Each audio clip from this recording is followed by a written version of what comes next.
सुप्रभात प्यारे बच्चों, हिंदी कक्षा 10 का पाठ बाल गोविंद भगत के चौथे मॉड्यूल के साथ मैं प्रस्तुत हूँ।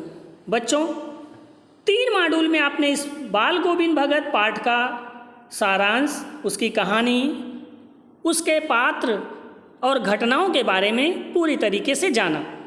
तो चलिए आज इस पाठ के कुछ अत्यंत महत्वपूर्ण प्रश्नों के साथ हम चर्चा करते हैं इस बात का कि पाठ के उत्तर देने में किन बातों का ध्यान रखना है, कौन से परिस्थितियाँ, परिवेश हैं जिनके आधार पर प्रश्नों के उत्तर लिखने हैं। लेकिन उसके पहले हम पाठ के संक्षिप्त कहानी को पुनः स्मरण कर लेते हैं। इस पाठ में रामवृक्ष बेनीपुरी जो पाठ के लेखक हैं, उन्होंने रेखा चित्र शैली में बाल गोविंद भगत नामक एक पात्र की रचना की है और जो मनुष्यता, लोक संस्कृति, सामूहिक चेतना का प्रतीक है। पाठ के आगे वो दिखाते हैं कि बाल गोविंद भगत संत कबीर का अनुयायी है, उन्हीं के आदर्शों पर चलते हुए गृहस्थ जीवन निर्वहन करता है, खेती करता है, उसकी वेशभूषा भी साधु जैसी है और चारित्रिक विशेषताएं भी त्यागीमय जीवन वाले हैं, साधुओं जैसे हैं। वो अपना अनाज कबीर के मठ पर दान कर देता है। उसको गीत गाने के शौक़ हैं, भक्ति के भजन गाता है, कबीर के पदों को गाते हैं और भक्ति भजन के ये गीत गांव के लोगों के हृदय को छूने वाले हैं। उस बाल गोविंद भगत का इकलौता पुत्र जो कुछ बोदा था, उसकी मृत्यु हो जाती है, किंतु मृत्यु पर वो शोक ना मनाते हुए प्रसन्नता उत्सव मना रहे हैं, गीत गा रहे हैं। अपने पुत्र वधु को भी गीत गाने के लिए, उत्सव मनाने के लिए प्रेरित करते हैं, क्योंकि उनको विश्वास था कि मृत्यु शरीर की होती है, आत्मा की नहीं, और उनके पुत्र की मौत आत्मा का परमात्मा से मिलन है, इसलिए शोक की कोई बात नहीं है। सामाजिक मान्यताओं को खंडन करने वाले भी वो हैं। समाज में प्रचलन था कि स्त्रियां चिता को अग्नि नहीं देती, घाट पर नहीं जाती हैं, लेकिन उन्होंने अपने पुत्र की चिता की अग्नि अपनी पतोहू यानी पुत्र वधु से ही दिलाया तथा पुत्र वधु के भाई को बुला करके अपनी पतोहू को पुनः दूसरे विवाह के लिए भी आदेश दे दिया, जो ये बताता है कि वो विधवा विवाह के भी पक्ष में थे। बाल गोविंद भगत का अंतिम समय पूरा जीवन भजन गाते, संत समागम करते बीता, गौरवशाली जीवन उनका था। जीवन के अंतिम क्षण तक वो अपने जीवन को जीते रहे, ईश्वर की भक्ति करते रहे और अंत में भी गौरवशाली मृत्यु को प्राप्त हुए। इस प्रकार से रामवृक्ष बेनीपुरी लेखक ने यहाँ पर बाल गोविंद भगत के चरित्र से यह सिद्ध किया कि कोई व्यक्ति आडंबर से साधु नहीं होता।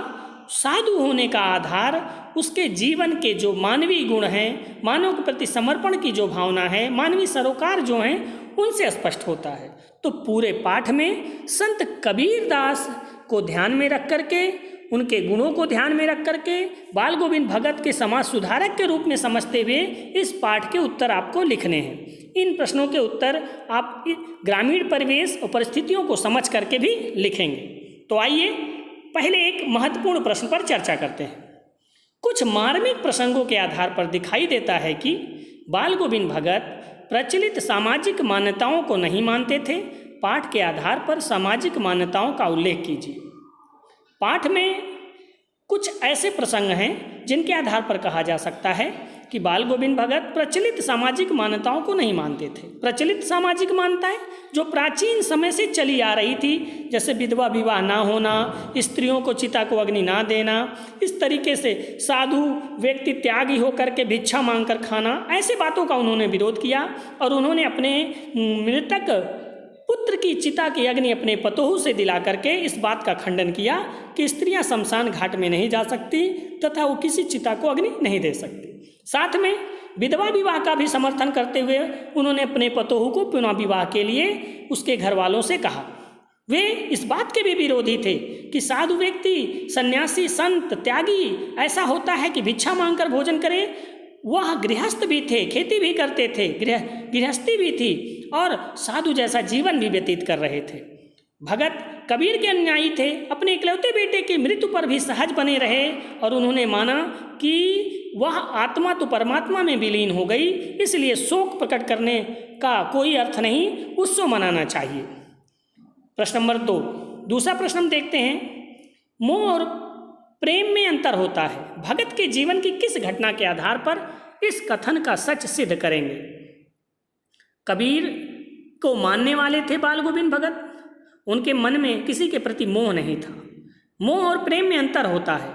मोह में पड़कर बैठा व्यक्ति स्वार्थी बनता है, केवल अपने स्वार्थ के बारे में सोचता है, जबकि प्रेम करने वाला व्यक्ति पवित्रता और सात्विकता की भावना रखता है। प्रेम में स्वार्थ नहीं, व्यक्ति का हित छुपा होता है।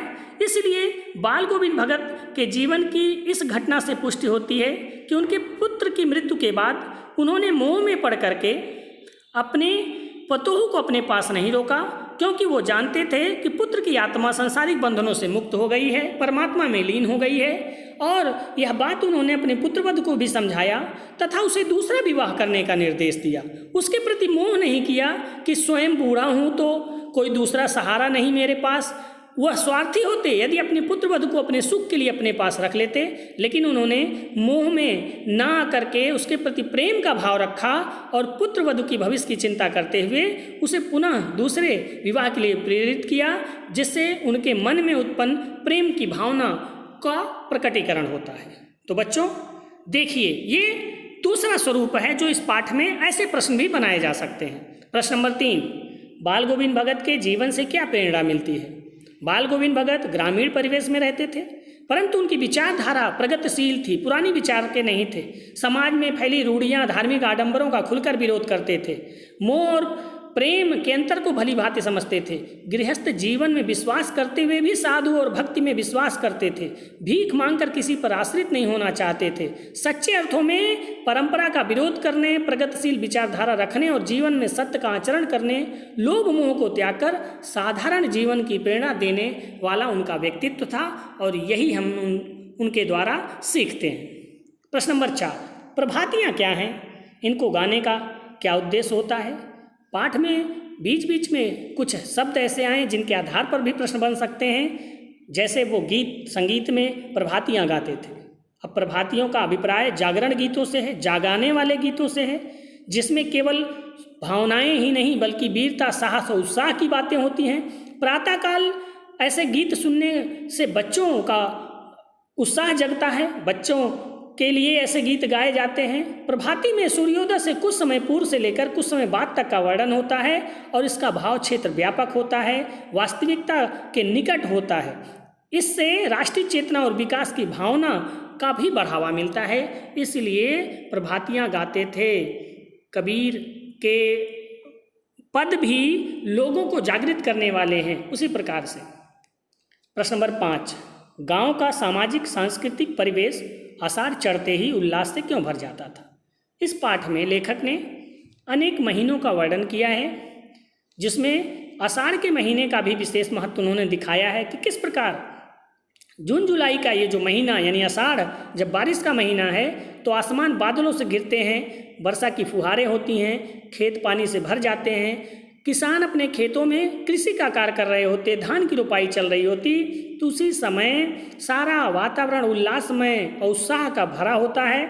ऐसे वातावरण में बाल गोविंद भगत भी गीत गाते थे, संगीत की स्वरलहरियाँ गूंजने लगती थी, कंठ से मधुर संगीत फूटने लगते थे। इसी बीच त्यौहार भी आगे जाकर शुरू होने लगते हैं, तो इससे वातावरण में दुगना उत्साह उल्लास दिखाई देता है। इस प्रकार ग्रामीण संस्कृति के आधार पर भी प्रश्न इस पाठ से बनाए जा सकते हैं। प्रश्न नंबर 6, अब तक आपने बाल गोविंद के चरित्र के आधार पर प्रश्न बना लिया, प्रकृति के आधार पर प्रश्न बना लिया, संत समागम ज्ञान के आधार पर प्रश्न बना लिया। अब देखिए, कोई पंक्ति देकर उसका आशय स्पष्ट कीजिए। पंक्ति भी दी जा सकती है, जैसे यह प्रश्न है, आशय स्पष्ट कीजिए। बुढ़ापा आ गया था किंतु टेक वही जवानी वाली। यह बाल गोविंद भगत के लिए कहा गया था। अब पंक्ति के द्वारा बाल गोविंद भगत के व्यक्तित्व को स्पष्ट किया गया है। वो वृद्ध हो गए थे, नित्य नियम में किसी प्रकार की कोई परिवर्तन नहीं था उनका। प्रति वर्ष की तरह हर वर्ष वह गंगा स्नान जाते, जीवन के अंतिम क्षणों में भी गए। संत समागम इस स्नान का मुख्य उद्देश्य था। वृद्धावस्था में पहुंच करके उन्हें किसी का आश्रय लेना मंजूर नहीं था। रास्ते भर खजड़ी बजाते, भजन गाना उनका ध्येय था। गंगा तक पहुंचने के लिए 4-5 दिन का लंबा रास्ता था। इस बीच वो उपवास रखते, किसी से कोई सहायता नहीं लेते। जवानी से लेकर जीवन के अंतिम क्षण तक यही क्रम चलता रहा। यही आदर्श व्यक्तित्व उनका जीवन भर रहा। तो हम कह सकते हैं कि वृद्ध होकर के भी जवानों जैसा ही व्यवहार उनका था। तो बुढ़ापा आ गया था किंतु टेक जवानी वाली। तो बच्चों, मुझे ये समझ में आ गया कि आप स्पष्ट कर गए होंगे कि इस पाठ के अनेक क्षेत्रों से प्रश्नों के उत्तर कैसे देने हैं। चलिए कुछ प्रश्न मैं आपको देता हूँ, इसके प्रश्नों के उत्तर आप स्वयं अपने से देंगे। प्रश्न नंबर 1, बाल गोविंद भगत अपने पुत्र की मृत्यु के बाद पुतोहू के साथ कैसा व्यवहार किया? उनके इस व्यवहार को आप कहाँ तक उचित मानते हैं? उन्होंने उसे पुनः विवाह के लिए कहा और बल दे करके उसे मायके भेज दिया। तो आप इस बारे में लिखेंगे। प्रश्न नंबर 2, बाल गोविंद भगत की पुत्रवधू की ऐसी कौन सी इच्छा थी जिसे पूरी ना कर सके? कारण स्पष्ट कीजिए। वह चाहती थी कि बूढ़े ससुर के पास रुककर उनकी सेवा करें, लेकिन उन्होंने उस बात को ध्यान ना दे करके उसके जीवन में प्रेम का महत्व दे करके उसके प्रति प्रेम की भावना दिखाकर उसके जीवन के बारे में सोचा। बाल गोविंद भगत प्रतिवर्ष गंगा स्नान करने क्यों जाते? पाठ के आधार पर लिखिए। गंगा स्नान करना उनका दिखावे का रूप नहीं था, उसी बहाने वो साधु संत के समागम में रहना चाहते, सबसे मिलते जुलते, उस अच्छे वातावरण का लाभ उठाते, इसलिए वो प्रतिवर्ष गंगा स्नान जाते थे। प्रश्न नंबर 4, खेतीबाड़ी से जुड़े गृहस्थ बाल गोविंद भगत अपने किन चारित्रिक विशेषताओं के कारण साधु कहलाते हैं? तो यहाँ पर आप अभी तक बाल गोविंद भगत के चरित्र को जो विशेषताएं साधु के रूप में समझे हैं उस आधार पर साधु कहते हैं। गृहस्थी के अलावा वह साधुओं जैसा व्यवहार करते तो साधु कहलाते थे। तो बच्चों, यह था इस पाठ के परिवेश, ग्रामीण संस्कृति, चरित्र और कहानी के आधार पर कुछ महत्वपूर्ण प्रश्नों की चर्चा, जिससे आप समझ सके कि पाठ के सटीक प्रश्नों को सटीक उत्तर कैसे लिखा जा सकता है। आगे किसी दूसरे पाठ के साथ मैं वीडियो लेकर प्रस्तुत रहूँगा। जय हिंद, धन्यवाद।